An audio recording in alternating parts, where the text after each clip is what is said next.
Obamacare? Thank you.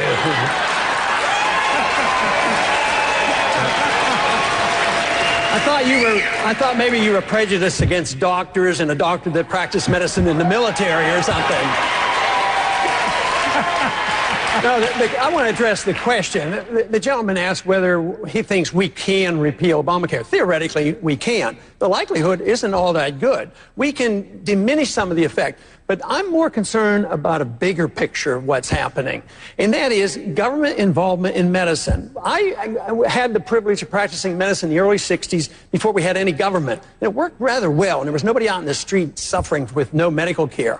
But Medicare and Medicaid came in, and it just expanded. But even when we had the chance to cut back on it, when we had a Republican Congress and a Republican president, we gave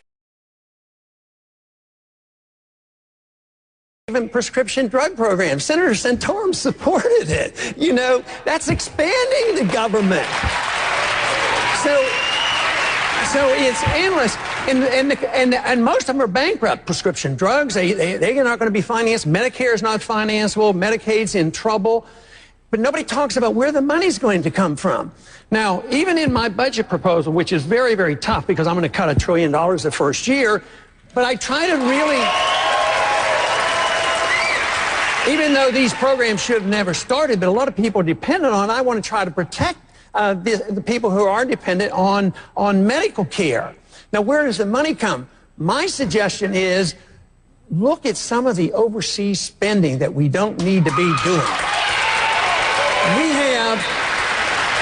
We have troops in Korea since the Korean War, in Japan since World War II, in Germany since World War II. Those are subsidies to these countries. And we keep fighting these wars that don't need to be fought. They're undeclared. They never end. Newt pointed out, you know, World War II was won in less than 4 years. Afghanistan, we're there for 10 years. Nobody says, where's the money come? We could work our way out of here and take care of these people with these medical needs, but we can't do it with the current philosophy of the government taking care of everybody forever on medical care, cradle to grave, and being the policeman of the world. We will get rid of all this government program. Unfortunately, because we're going bankrupt and you're going to have runaway inflation and our checks are going to bounce, and that's going to be a lot worse problem than we're facing tonight. All right. Your tax returns, why? Well, I hadn't thought it through. I don't have an intention of doing it, but for a different reason. I'd probably be embarrassed to put my financial statement up against their income, and I don't want to be embarrassed because I don't have a greater income.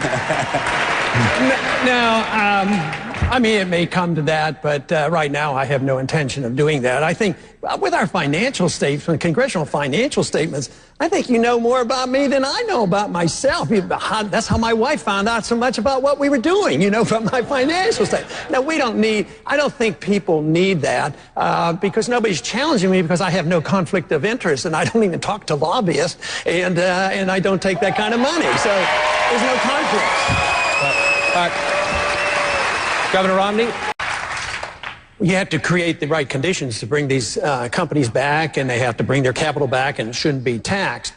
But Apple's a great company, but the way you ask the question, it infers that because there's a bunch of workers overseas, it hasn't benefited a lot of people here. The consumers obviously have been benefited by a good company, well run. But obviously there's a lot of employees with Apple in this country as well. I don't think that's the number that you have to be concerned about. A lot of people worry about us buying and money going overseas. But if you send money to China, let's say they're paying wages over there and we send dollars over there, well, they don't put the dollars in a shoebox.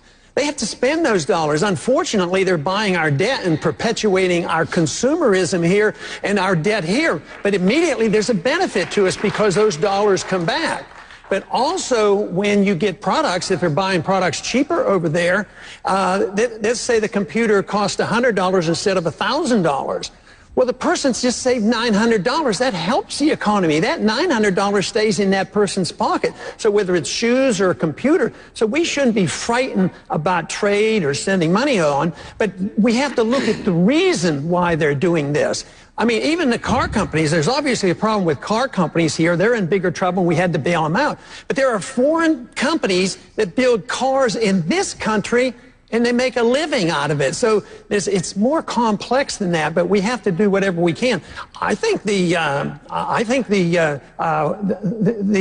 union problem, the right to work states, and of course I've chided Senator Santorum on this because he has voted, against right to work. But we have to change these conditions to invite people back.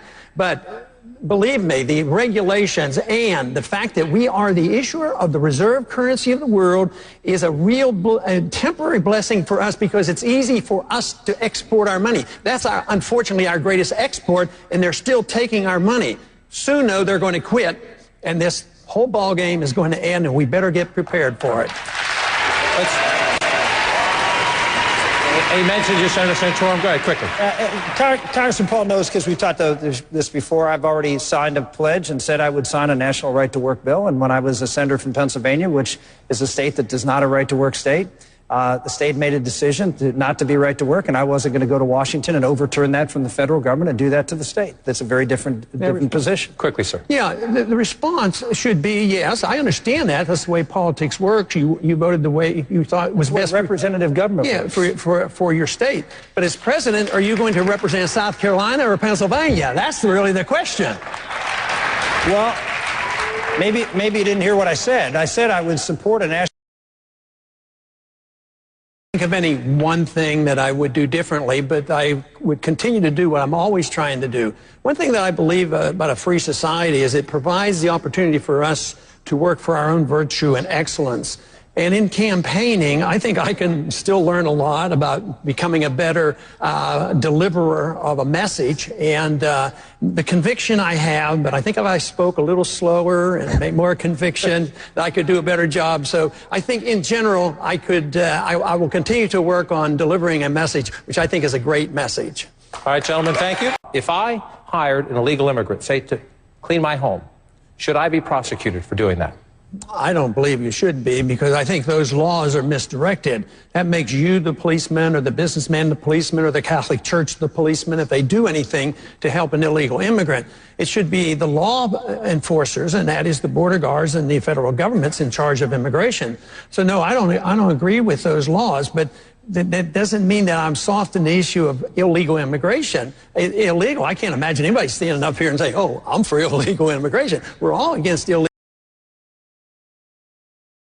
immigration. But I think what we fail to do is look at the incentives, and it has a lot to do with economics. There's an economic incentive for them to come, for immigrants to come, but there's also an incentive for some of our people in this country not to take a job that's a low-paying job. You're not supposed to say that, but that is true. But there's also an economic incentive in the welfare state for immigrants to come in. In Texas, we suffer from the fact that there are federal mandates that we have to take care of their medical needs and their educational needs, and it bankrupts some of our school districts and our hospitals. So it's those mandates. But we need a more generous immigration policy. It should be legal, but we need more resources. But I find that the resources are all overseas. When I was in the military, I was on the Pakistan-Afghanistan border, and that is a no man's land. You can't see the border. At least we can see the river south of Texas. We know where the Rio Grande is. Over there, we can't see it. But we're over there fighting and dying over that border, looking for problems. Why don't we take those resources and quit pretending we can defend those borders and put them on our borders and take care of our needs here? Go ahead, Mr. Speaker. This issue, would you like in on this issue?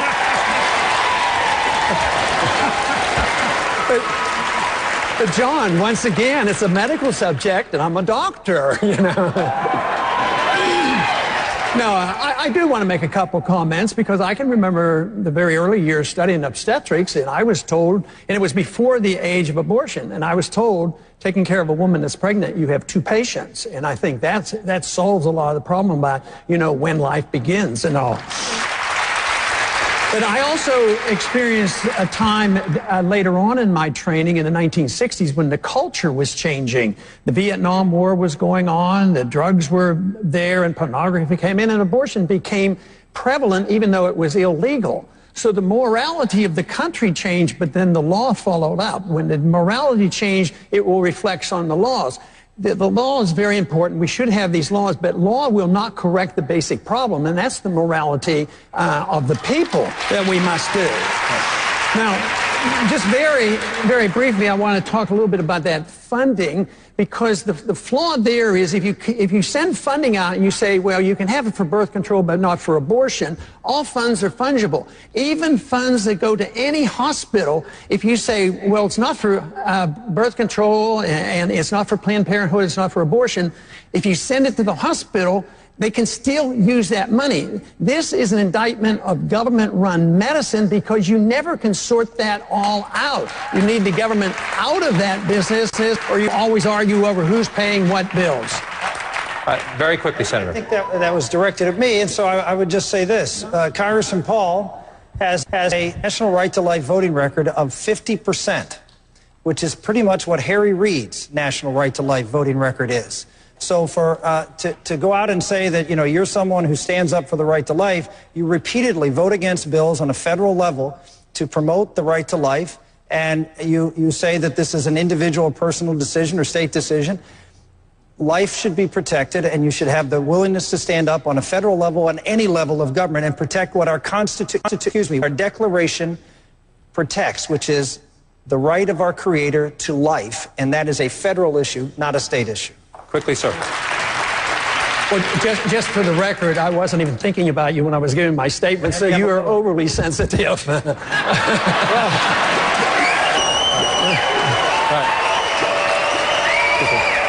But it is true that we have a disagreement on how we approach it. I followed what my understanding is of the Constitution, and it does allow for the states to deal with difficult problems. Matter of fact, it allows the states to deal with almost all the problems if you look at it. It is not given, these powers aren't given to the Congress. I see abortion as a violent act. All other violence is handled by the states. Murder, burglary, violence, that's a state issue. So don't try to say that I'm less pro-life because I want to be particular about the way we do it and allow the states the prerogative. This is the solution. This is the solution, because if we would allow the states to write their laws, take away the jurisdiction by a majority vote in the Congress, you repeal Roe versus Wade overnight instead of waiting year after year to change the court system. All right, we need to take one more break, gentlemen. Stand by in less than... He faces this decision. Not so fast. Let's continue the race or embrace Governor Romney. Make your case to the people of South Carolina in these final hours. Well, South Carolina is known for their respect for liberty. And a lot of people will ask the question, in a way, what will you do for South Carolina, or what will you do for New Hampshire, what will you do for the various states? But if you understand liberty, it's equal for everybody. It benefits everybody. So if you have a protection of liberty, which is the purpose of the Constitution, protection individual liberty, and that means you protect the private property rights system. And if you do that, that benefits everybody.